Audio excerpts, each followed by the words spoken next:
You know, there's a quiet truth about the new year that most people don't like to admit.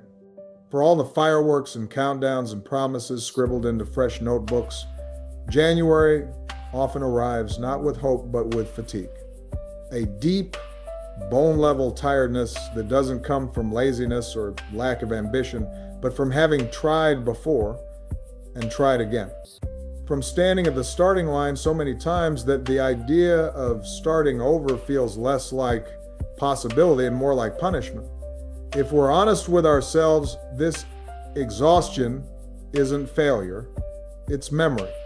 It's the body remembering the diets that didn't last, the resolutions that dissolved by February, the versions of ourselves we announced with confidence and quietly buried with shame. It's the ache of effort without permanence, the weariness of hope that keeps being asked to sprint when it barely has the strength to stand.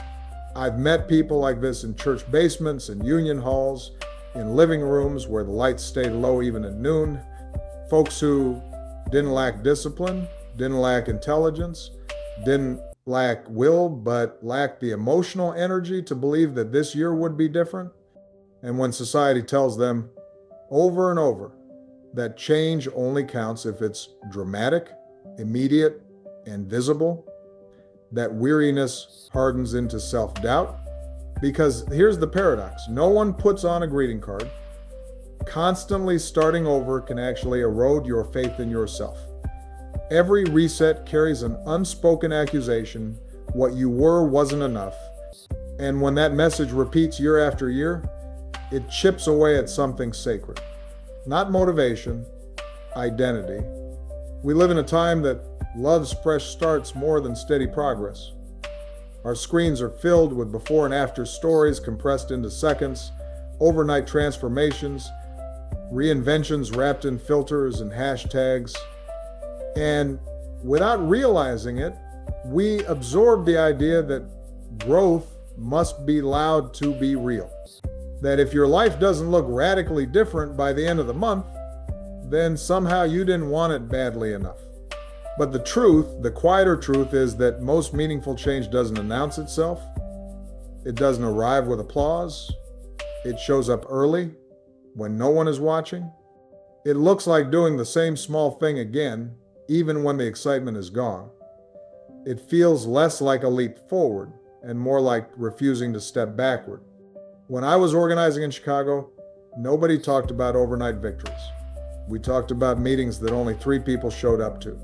We talked about progress measured in inches, not miles. We talked about staying with the work, staying with each other long after the headlines moved on. And I learned something then that stayed with me all the way to the Oval Office. Endurance is not glamorous, but it is powerful. Still, I understand the temptation to want a clean slate, to want the calendar to wipe away disappointment, to believe that if the year changes, maybe the weight will lift. That's human. But what if the problem isn't that you keep failing at new beginnings, but that you've been undervaluing continuation? What if this year doesn't ask you to reinvent yourself at all?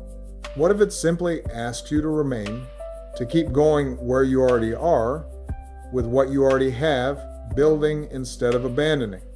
There's a quiet dignity in that kind of persistence, a moral strength we don't celebrate nearly enough. And if that idea resonates, if you've ever felt tired of starting over, tired of pretending enthusiasm you don't feel, I'd invite you to sit with that truth for a moment. Let it breathe, let it be named, and if you're listening to this and thinking, yes, that's me, say so in the comments. You're not alone, even if it's felt that way. We'll keep going together, and if these reflections speak to you, stay with us, subscribe, not for hype or promises, but for the long conversation.